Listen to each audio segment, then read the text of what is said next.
When my own voice said, "I can fly it," I didn't know the whole world would one day repeat those words. But in that moment, it was just me. Small hands, a child's heartbeat, and a giant, silent cockpit. People trust the sky without thinking. They sit in their seats, watch movies, drink ginger ale, and believe someone else is holding their life together. They don't imagine the people in the front going quiet. They don't picture danger creeping in gently, like a door closing without a sound. But that day, at 35,000 feet, silence became the loudest warning sign. I was 11 years old, sitting 2 rows behind the cockpit, wearing a pink jacket and jelly shoes. I remember everything clearly: the soft hum of the engines, the faint smell of coffee drifting from the galley, the smooth, confident voice of the captain earlier saying, "We've got clear skies today, everyone. Enjoy your flight." It was a voice that promised safety, calm, and routine. A voice you could close your eyes to.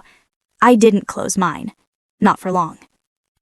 I had spent most of the flight drawing clouds on my tablet and watching airplane videos, something I always did. The captain used to call me Cloud Kid whenever he saw me bored. Every time he'd smile and say, "Back again, Cloud Kid. You ready for another sky trip?" And I'd nod proudly like I belonged in the clouds more than anywhere else. But his seat that day didn't belong to him anymore. I stood up when I noticed something felt wrong. No alarms, no shaking, no screams. Just a feeling that settled in my stomach like cold water. The cabin crew were busy serving drinks. Passengers were calm. The world behind the door was normal. The world inside the door was frozen. I walked toward the cockpit slowly, heart beating fast but face calm. I knocked softly. "Sir?" No answer. I pushed the door open slightly. The captain was leaning back, unconscious, his headset twisted, hanging off one ear. The co-pilot was still too, his hand resting on the controls like someone had paused a movie but never hit play again. I whispered again, "Sir?" Nothing. I remember thinking for a second that maybe they were joking. Adults sometimes joke, but unconscious people don't hold half-poured coffee. They don't adjust their seat. They don't breathe in sentences. They go still, and stillness doesn't lie. My small knees touched the floor. My backpack slipped off my shoulder. For 5 full quiet seconds, I sat there listening to the plane fly itself forward, unaware that the humans meant to guide it had already checked out of their duty. That's when it happened. No dramatic music, no big speech, no heroic feelings. Just one calm, instinctive sentence spoken by a girl who loved the sky and refused to let it become her grave. I can fly it. Because someone had to. And for the first time in my young life, the sky wasn't the place I admired. It was the place I had to save. And it all began with silence. I never imagined that the sky, the place that felt like freedom, would one day become the place that tested me the most. To understand what happened, you have to know this. I didn't grow up around pilots, training schools, or flight manuals. I grew up around a single mom who worked double shifts, quiet dinners, and a love for planes that most adults saw as a childish obsession. My mom used to be a flight attendant when she was younger. The sky had been her workplace, her routine, her paycheck. Even after she changed careers to nursing, the sky never left our lives. We still flew often. Too often, some might say. But airports felt like second homes.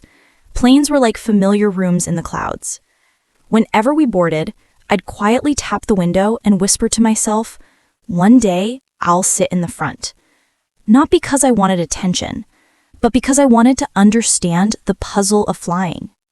The pilots on our regular route started recognizing me early. They weren't close family, but in the sky, familiarity becomes family quickly. The captain would smile at me and say, "Cloud Kid is on board, ladies and gentlemen. We are safe now." And everyone would chuckle. They thought he was being kind. None of them knew how much I listened when they spoke, how much I noticed when they moved, how much information a curious kid can collect quietly without ever raising her hand. Flying lessons weren't something I ever took, but exposure, awareness, curiosity, I had tons of that. My tablet was filled with videos about altitude, wings, turbulence, landing sounds, cockpit tours, and plane takeoff footage. I didn't understand every number or symbol, but I absorbed patterns. Children grow up learning by observing. Adults grow up assuming children aren't learning serious things unless someone tests them. And assumptions can be dangerous when they are wrong. My mom always told me, bravery doesn't roar, Aaliyah. It speaks softly when it needs to. She also told me something else once while we were sitting at a quiet dinner table during a stormy night, rain tapping hard against our kitchen roof. If you ever love something, learn about it gently. Even if no one asks you to, even if they smile at it. Because one day, that knowledge might belong not to your dreams, but to your survival. I remember nodding, not fully getting it then, but feeling the seriousness in her eyes. She wasn't dramatic, she was truthful. My mom was a calm woman, rarely angry, always tired, still soft, still present. Her words weren't poetic. They were lessons packed in simple blankets, warm, practical, and human. Because of her, I never learned to panic outwardly, even when I was a child. Inside, I was emotional, but outside, I was steady. And maybe that steadiness was my real preparation for what was coming. The sky was my love, but the ground was my training. If this story touched your heart, please take a moment to support me. Like this video, share it with someone who needs inspiration, and subscribe to the channel so you never miss a story like this again. Your support means more than you know. I always believed that calm days stay calm. I didn't know then that ordinary mornings can hide extraordinary danger. That flight began like every other one. The seatbelt sign turned off right on time, the drink cart rolled out smoothly, the engines hummed their confident song. People scrolled through phones, adjusted their tray tables, or drifted into sleep with the kind of peace you only feel when you assume someone else is handling the complex things for you. I assumed nothing that day was different, not until the tiny cracks started to show. Before takeoff, the co-pilot had rubbed his forehead once, just once. He looked tired. Pale, maybe. But adults are always tired, so I didn't pay too much attention. The captain had joked with him, "You planning to nap before we even lift off?" The co-pilot gave a small smile, a weak one. Then he whispered something so small the world didn't hear it. But I saw his lips move. "Head's a little heavy today." Those words were quiet. The danger behind them was not. Even after takeoff, nothing dramatic happened right away. No rough turbulence, no warning sirens, no crew sprinting through the aisle. Just small signs trying to speak in a world too busy to notice. The first unusual moment came during breakfast service. The captain usually walked out holding black coffee with 1 sugar. Always. I even timed it. Every time. But that day, 10 minutes passed. No coffee. 15. Still nothing. I remember thinking, maybe he drank it faster today. But doubt is sneaky. It doesn't shout. It taps softly on your thoughts. Then came the second sign. The intercom clicked, but no voice followed. A click, a pause, then silence. It sounded like someone wanted to speak, but couldn't find words. The crew exchanged a quick glance, but kept working. People don't like interrupting peace with fear. Even professionals hope a small sign stays small. The third sign happened when my mom leaned closer to me. She was collecting empty cups when she paused beside my seat and whispered, "Stay buckled, sweetie. Something feels slightly off at the front today." I blinked up at her. "Off how?" She gently shook her head. "Not sure yet. Just different." She didn't look scared, but when a calm woman says different, you pay attention. Because calm people only speak when something deserves a voice. I looked around the cabin. Normal faces, normal breathing, normal trust. But in the front, 2 trained guardians of the sky were quietly slipping away from consciousness. And tension began not in chaos, but in stillness. Little misunderstandings between routine and reality turned into silent danger signals floating in recycled cabin air. The storm wasn't in the clouds. It was sitting in the pilot seats, invisible to everyone except the child who noticed when coffee never came. And the conflict had begun long before anyone panicked. It had begun with small human weakness, overlooked, quiet, and almost fatal. But a door still closed quietly up front, and a child was about to open it. The sky didn't shake when the pilots collapsed. Only my heart did. For a long time, I thought danger would announce itself loudly, like thunder, like sirens, like shouting voices rushing through hallways. But real danger sometimes comes gently, quietly, almost politely. It doesn't warn you. It simply happens. When I pushed open the cockpit door, it felt heavier than any door I ever touched in my life. Not physically, emotionally. The captain was unconscious, his body leaning back as if sleep had claimed him mid-duty. His headset was half on, half off, one side resting against his shoulder. His chest rose slowly, but not with awareness, just biology doing its bare minimum job. The co-pilot was still too. His head slumped forward. One hand rested near the controls. The other hung beside him, lifeless, quiet, defeated. Two grown men who carried metal birds across the world were now motionless inside one small room of switches and trust. I whispered their names gently, then louder, then quieter again. No response. No blink. No movement. For a moment, I stood frozen. I didn't cry. Crying came later. Much later. I simply understood. Faster than my brain wanted to, slower than my body felt ready for. The glowing cockpit lights flickered across their faces, like calm witnesses that didn't know something tragic was occurring. The instruments blinked patient codes. The plane continued slicing through the sky, unaware the human hands meant to guide it were not holding on to it anymore. I sat on the floor for a breath-filled moment. Not giving up, just grounding myself inside stillness before stepping into something impossible. Then I did something that would surprise the world later, but felt natural then. I reached toward the captain's seat, carefully. My hands were small, but deliberate.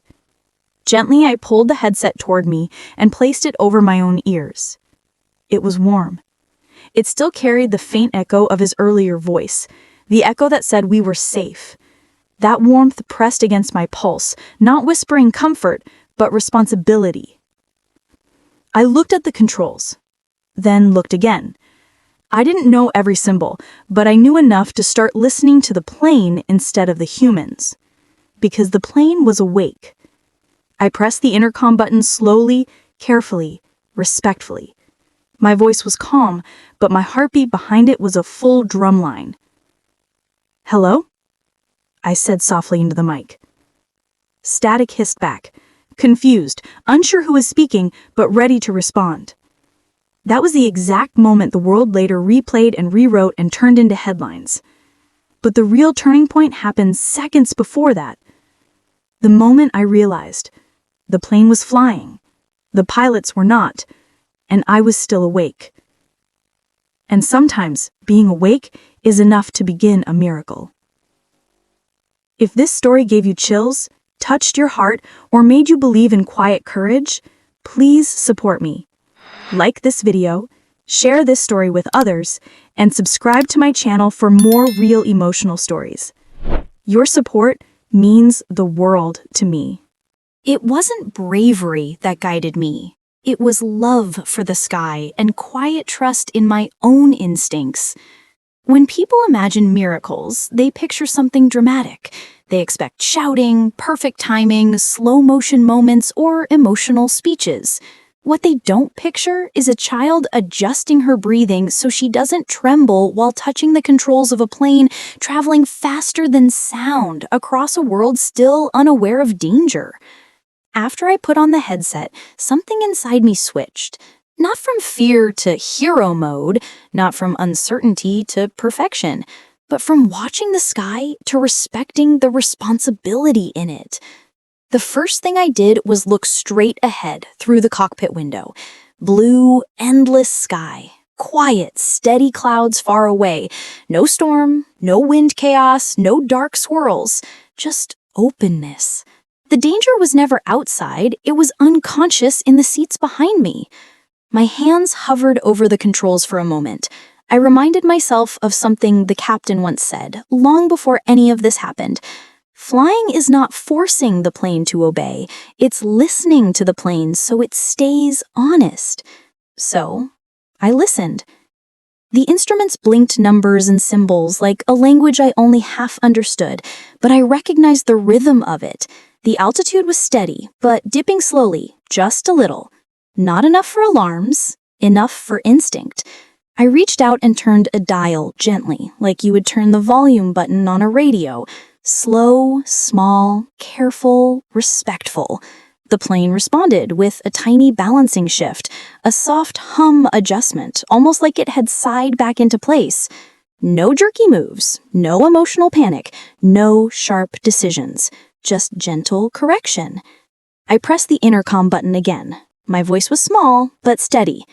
Ground control? This is Aaliyah. I didn't add drama. I didn't explain danger. I simply identified myself. A child's calm voice crackled through speakers into a world expecting an adult. There was a pause on the other side. Then a voice replied gently, clearly trying not to sound shocked. Aaliyah? This is ground control. Who is with you in the cockpit? They're resting, I said softly, truthfully, but without explaining the crisis in detail. Not a lie, not the full truth, just calm protection of the moment until guidance arrived. The voice on the other side slowed its tone to meet mine. Okay, Aaliyah, we are going to help you. I need you to stay calm and touch nothing until we tell you. I nodded, even though they couldn't see me, because calm recognizes calm. Understood, I answered. But here's what the world never fully grasped, unless you live inside the memory of it. I wasn't calm because I wasn't scared. I was calm because there was no room to fall apart yet. While the world behind the cockpit door was eating snacks and scheduling dinner plans after landing, I was adjusting speed with softness I learned from observation. I was controlling direction not with strength, but with attention. I was treating a metal miracle machine like a fragile heartbeat floating in clouds. And in that moment, that felt like forever, but lasted only minutes, the sky held us not because it was gentle, but because someone finally listened to it, instead of assuming adults were awake to do it. The resolution didn't come from age. It didn't come from perfect knowledge. It came from not giving up when stillness took over the people who were supposed to guide us. The sky wasn't mine to own anymore. It was mine to save, gently, quietly, respectfully, and just long enough for us all to see the ground again. I saved the plane in silence, but nobody could save me from the emotion that followed. The moment the wheels touched the runway, the real weight of what happened finally landed on my shoulders. Not the plane, not the sky, not the world that would later call it a miracle. Just me, a small girl who had carried a moment far bigger than her age. Until that point, adrenaline had been my armor. It had wrapped around me quietly, holding me upright, keeping my movements steady and calm. But once the danger passed, once the plane slowed, once the engines dimmed their roar, once the ground took over the job of carrying us, my body finally allowed the truth to hit. My legs shook first, then my hands, then my breath began wobbling, tiny cracks finally spreading into a soft tremble I had refused to let out 5 miles above the earth. I sat back on the cockpit floor again, headset still warm on my ears, watching ground crew rush toward the plane through the glass. They moved fast, purposeful, alert. They didn't know a child had been the one holding the controls seconds before their sprint began. The passengers behind me were still calm, their faces pressed toward windows, smiling at the sight of land, grabbing their bags, preparing for airport queues, informing loved ones that the flight had arrived safely. unaware that safety had worn pink sleeves earlier that morning. And isn't that strange? That humans rarely know the value of a moment until someone retells it later with dramatic background music and bold headlines. The medics reached the pilots quickly. They opened the cockpit fully, and one of them knelt beside the captain, checking pulse, lifting eyelids softly. Another rushed to attend the co-pilot. I stood quietly as they worked around me. One of the medics finally looked toward me. His voice softened instantly when speaking to a child who had been sitting too close to unconscious danger. "Sweetheart, are you okay?" I swallowed and nodded. Physically, I was fine. Emotionally, I was still 35,000 feet away, trying to catch up with my own heartbeat. I said, "My mom told me to sit tight." He didn't press for details. Calm recognizes that shock needs gentle handling. Medical teams rolled the pilots out carefully. No stretchers banging walls, no loud chaos or panic shouts, only quiet, efficient urgency. When the captain passed me, his hand hung near mine. I hesitated, then touched his fingers softly. Not shaking, not grabbing, just a gentle contact, like a promise without words. "You don't die today, not on my watch." A few members of the flight crew cried when they were told what really happened while they were serving apple juice and cookies. My mother was one of them. She knelt in front of me, hands on my cheeks, tears finally falling where mine never did. "You went in there alone," she whispered, voice breaking softly. I nodded again. "Why didn't you run to me?" I exhaled a tiny breath and said something that still sounds unbelievable when repeated back to the world. Because the plane was awake, and they were not. Someone had to listen. My mom hugged me like the world had almost dropped out from under her, and I held onto her like the sky had almost swallowed mine. Later, reporters would ask how I did it, but no one asked a child how she felt carrying that responsibility alone while adults slept into unconsciousness. Let me tell you now, in the same calm voice I used that day in the cockpit, heroes don't always stay strong. Sometimes strength is borrowed just long enough for others to survive. Then it returns to being a child, shaking, human, small, real. If this story moved you, don't let it disappear into silence. Like this video, share it with someone who loves real emotional stories. Subscribe to the channel for more heartfelt narrations. Your support helps stories like this reach the world. Thank you for listening. The world saw a miracle. I lived a moment that quietly rewrote my understanding of life. After the plane landed and the pilots were taken for medical care, the story left the realm of private survival and entered the world of public wonder. Reporters were standing by our arrival gate. Cameras were already positioned. Microphones were extended like curious silver birds, eager to catch the details of a moment that had once belonged only to silence. One reporter knelt down to my height, voice softer than the others, but eyes sparkling with the need to capture headlines. "Aaliyah, how did you know what to do in there?" I remember glancing at my mom before answering. She had always raised me with calm honesty. There was no script, just truth and small sentences. "I didn't know everything," I said quietly. "I just knew enough to start, and I knew the plane could respond if someone listened to it." He blinked. Adults often search for dramatic answers when simplicity is the real center. Another reporter asked, "Were you scared?" And this time I didn't hesitate. I wasn't loud scared. I was quiet scared. There was a thoughtful pause. Even their urgency slowed when the truth landed differently. Because fear has volume, and mine had none. Later that night, in a small airport lounge lit softly like an evening kitchen, I finally unpacked my own thoughts.